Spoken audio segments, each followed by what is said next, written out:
घरोघरी मातीच्या चुली मालिकेच्या आजच्या भागामध्ये आपण पाहणार आहोत की आता ऋषिकेश हा जानकीला म्हणत असतो की जानकी, जर ही पार्वती आई नसेल ना तर माझ्यासाठी खूप मोठं दुःख असेल हे, कारण मला असं वाटतं इतके दिवस की ही माझी पार्वती आई आहे आणि त्याच भ्रमात मी राहत आहे.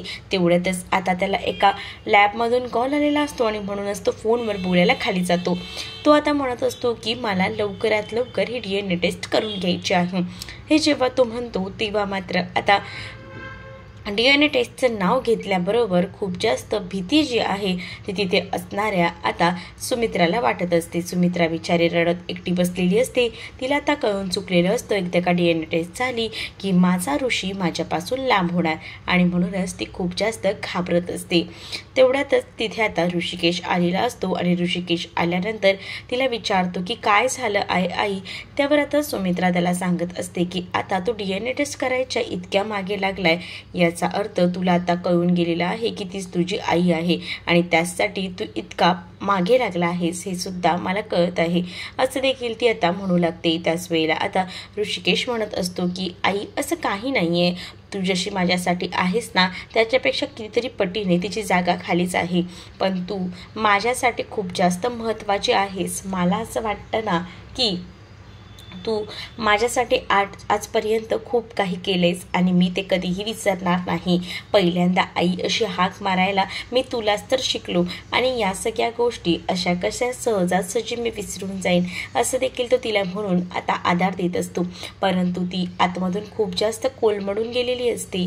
तिलाच तिचं कळत नसतं की आता या सगळ्या सिच्युएशनमध्ये कसं राहायचं, कारण आता सगळं काही तिच्या हातात ना हळूहळू का होईना निष्ठच चाललेलं असतं. तिला माहिती असतं की एकदा का DNA टेस्ट झाली की सगळे रिपोर्ट्स समोर येतील आणि आपलं या घरात काही स्थान उरणार नाही हे देखील आता तिला माहिती झालेलं असतं आणि म्हणूनच तिला आता त्या गोष्टीचं खूप जास्त दुःख होत असतं. ऋषिकेश आपल्या परीने तिला समजवायचा प्रयत्न करत असतो आणि म्हणत असतो की तू माझ्यासाठी माझी यशोदा आहे, माझं प्रेम तुझ्यावरचं कधीही कमी होणार नाही.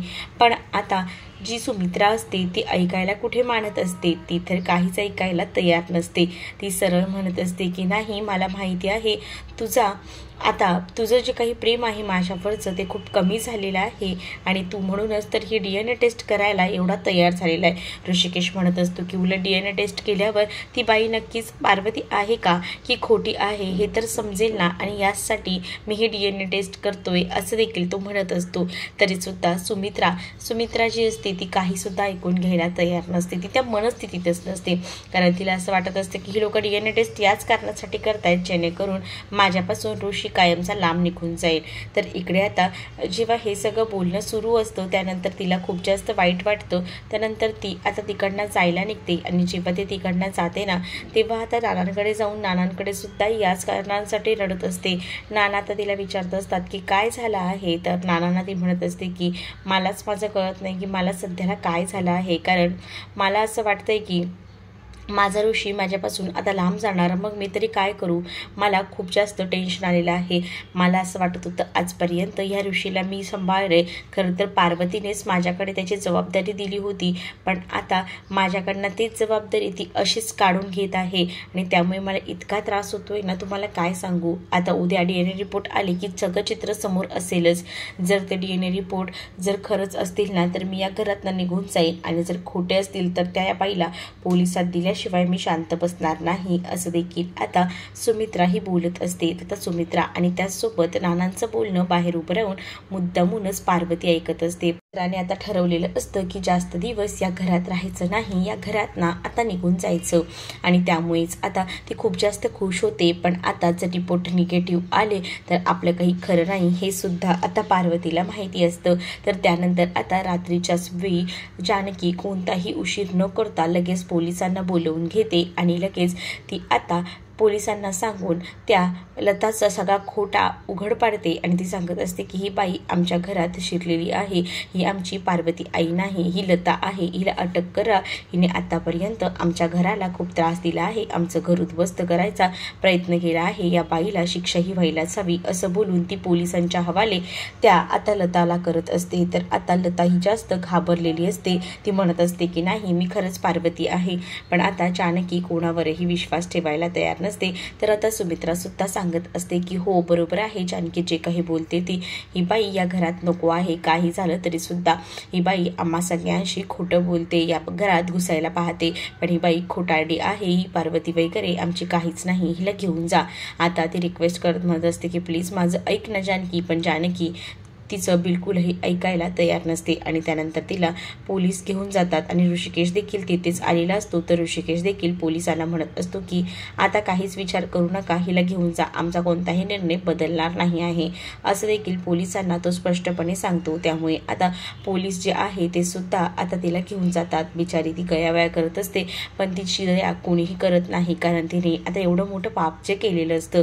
तर आता जानकी सुद्धा म्हणत असते की आता तुझी ही शिक्षा आहे, तुला आता भोगावंच लागणार, कारण इतके दिवस माझ्या परिवाराला माझ्यापासून तोडलंच ना, मग आता तू तुझ्या ह्या कर्माची फळं भोग. तर आता हे सगळं पडलेलं खरं तर लताबाईंचं स्वप्न असतं आणि ती दचकन उठते. ती म्हणत असते की हे सगळं खरं झालं तर माझं काही खरं नाही, म्हणजे या नाटकाच्या चक्करमध्ये, हे पैसे कमवायच्यामध्ये खरंच मी पोलिसांकडे जाईन.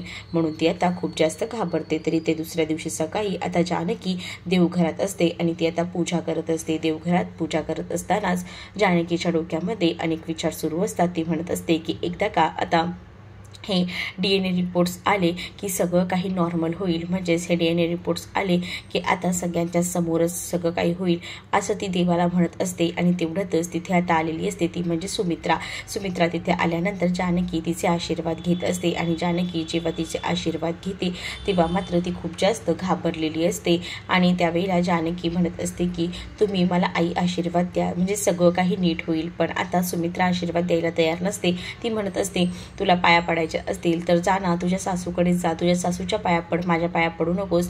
पण माझी सासू तुम्हीच आहात, बाकी माझ्यासाठी कोणीही महत्त्वाचं नाही, असं देखील आता जानकी जी आहे ती बोलू लागते. आणि त्यानंतर ती तिकडनं निघून जाते. त्यानंतर जानकी त्या लताच्या रूममध्ये आलेली असते आणि लताला इकडे तिकडे शोधत असते, पण लता कुठेही सापडत नाही. लता आता इकडे तिकडे कुठेही सापडत नसते. म्हणूनच आता खूप जास्त भीती जी आहे ती आता वाटायला लागलेली असते. पण ही लताबाई आता गेली तरी कुठे, हा प्रश्न देखील आता पडलेला असतो. त्याचनंतर आता पाहायला मिळतं की जानकीला समजून जातं की ही लता नक्कीच पळाली आहे. म्हणूनच जानकी खूप जास्त आता खुश झालेली असते. आणि तेव्हा ही गोष्ट जी आहे ती आता कळलेली असते, ती म्हणजे या सारंग जातो आणि सारंग जाऊन लगेचच या गोष्टीबद्दल खुलासा करत आता म्हणत असतो की ती लताबाई पळून गेलेली आहे. आणि लता पळून गेलेली आहे ही गोष्ट जेव्हा आता कळते तेव्हा मात्र ऐश्वर्याला खूप मोठा धक्काच बसतो. ऐश्वर्या विचार करते खरंच ती लता पळून गेली का? तर सारंग म्हणत असतो की हो मी खरंच सांगतोय, ती लता पळून गेलेली आहे. आता आपल्या सगळ्या प्लॅनचा 12 वाजला, आता काय करायचं? त्याच वेळेला आता इकडे मात्र ज्या लताबाई असतात त्या पळून जात असतात. काही झालं तरी सुद्धा आता त्यांना या घराच्या बाहेर जायचं असतं आणि त्यामुळेच आता पुढे जाऊन त्या विचार करत असतात की इथे जास्त वेळ थांबून उपयोग नाही, आपल्याला लवकरात लवकर बाहेर पळायला हवं. आणि त्यासाठी ती आता तिकडनं चाललेली असते. तेवढ्यातच समोर ऐश्वर्या आणि सारंग येऊन उभे राहतात. ऐश्वर्या आणि सारंग जेव्हा येऊन उभे राहतात तेव्हा मात्र ती लताबाई जी आहे ती खूप घाबरते. तिला इकडनं लवकर म्हणजेच मुळशीमधनं डायरेक्ट सुटून लवकरात लवकर मुंबईला रवाना व्हायचं असतं, पण आता तसं होता येत नाही आणि म्हणूनच आता हा प्रकार घडलेला असतो. त्यामुळे आता ती खूप जास्त टेन्शनमध्ये आलेली असते आणि ती आता विचार करत असते की या सगळ्यातून मी कशी काय बाहेर पडू. तर आता पुढे आपल्याला पाहायला मिळतो की जानकी ही खूप जास्त खुश असते आणि ती ऋषिकेशला सांगत असते, ऋषिकेश आज ना मी तुमच्या आवडीचं सगळं काही बनवणार आहे. ऋषिकेश म्हणत असतो की का, म्हणजे मला कळलं नाही, असं कसं तू माझ्या आवडीचं काय बनवणार आहेस? त्याच वेळेला आता जानकी म्हणत असते की आज मला खूप जास्त आनंद झाला आहे, तुमच्यासाठी मी काहीही करायला तयार आहे. तर इकडे मात्र जी ऐश्वर्या त्या अडवत असते आणि ऐश्वर्या ज्या वेळेला तिला अडवते त्यावेळेला तिला म्हणत असते की तू करता कुठे चालली आहेस, तुला मी कुठेही जाऊ देणार नाही, तुला इथेच थांबावं लागेल. आणि असं बोलून ती म्हणत असते की तू इथेच थांब. परंतु आता ती पार्वतीबाई म्हणत असते की नाही, मी इथे थांबणार नाही, कारण मला माहिती आहे पोलीस मला पकडून घेऊन जातील आणि म्हणूनच मला नाही थांबायचं आता इथे. तर आता ऐश्वर्या सुद्धा तिला धमकी देत म्हणत असते की तू आमच्याकडनं 1 लाख रुपये घेतलेस, त्याचं काय? तर 1 लाखाचं तुम्ही काही माझ्याकडनं काम करून घेतलं नाही का, असा उलट प्रश्न ती आता करू लागते. आणि त्याच वेळेला आता खूप जास्त घाबरलेली आता लताबाई जी आहे तिला मात्र आता ऐश्वर्या म्हणत असते की ठीक आहे, तुला जायचं आहे ना, जा जा तुझा, पण आता तुला ह्या सगळ्यासाठी मी पोलिसात कशी देते ते बघतच बस, असं देखील ती म्हणू लागते. आणि त्यामुळे आता ती खूप जास्त घाबरते. जेव्हा आता ती खूप जास्त घाबरते तेव्हा ती म्हणत असते की सॉरी ना, माझं चुकलं ना, मला माफ करा ना. परंतु आता इकडे मात्र तिला म्हटलं जातं की तुला एकाच गोष्टीवर माफ करू की तू परत आमच्यासोबत तिकडे यायचं. आणि जेव्हा तिला सांगितलं जातं तेव्हा आता तिच्याकडे कोणताही ऑप्शन उरत नाही, तिला आता यावंच लागतं. त्यामुळे आता ऐश्वर्याला थोडं का होईना बरं वाटतं, कारण का तिला कळून चुकलेलं असतं की आता ही जी आहे लता, तिला आता आपल्याबरोबर आल्याशिवाय दुसरा कोणताही ऑप्शन नाही आहे, हे सुद्धा तिच्या लक्षात आलेलं असतं. पुढील भागात आपल्याला पाहायला मिळतं जानकी आता सगळ्यांना सांगत असते की आपल्या डोक्यावरचं खूप जास्त टेन्शन कमी झालेलं आहे आणि त्यामुळे आता घरात सगळेच जण खुश असतात. आणि ती आता म्हणत असते की सगळ्यांसाठी मी आता छान जेवणाचा बेत करते. आणि असं बोलून ती आता सगळ्यांनाच ते सगळं सांगत असते. नाना आणि त्यासोबत सुमित्रा सुद्धा खुश असतात. तेवढ्यातच दारावर आता उभी असते ती म्हणजे आता लताबाई जेव्हा दारावर उभी असते तेव्हा मात्र आता ती म्हणत असते की मी आले. तर आता सगळ्यांनाच प्रश्न पडतो, ही तर गेली होती, मग ही आली कशी. आणि त्याच वेळेला आता इकडे मात्र जानकीला तर भीतीच वाटत असते. जानकी विचार करते की ही तर बाई गेली होती, मग ही कशी काय आली. त्याच वेळेला आता रूममध्ये गेल्यानंतर जानकी आणि ऋषिकेश याबद्दलच बोलत असतात. त्याच वेळेला आता जानकी ऋषिकेशला म्हणत असते की सकाळी मी पाहिलं होतं, ह्या पार्वतीबाई ज्या आहेत त्या गेल्या होत्या, इथे नव्हत्या, त्यांचं सामानही नव्हतं, मग त्या परत कशा आल्या. आणि त्या आता DNA टेस्ट सुद्धा करायला तयार आहेत, म्हणजेच नक्कीच काहीतरी गडबड आहे, असं देखील आता जानकीला कळून चुकलेलं असतं. तर तुम्हाला हा भाग कसा वाटलाय नक्कीच मला कमेंट करून सांगा. आणि अशाच नवनवीन भागांसाठी आपल्या चॅनलला सबस्क्राईब नक्कीच करा.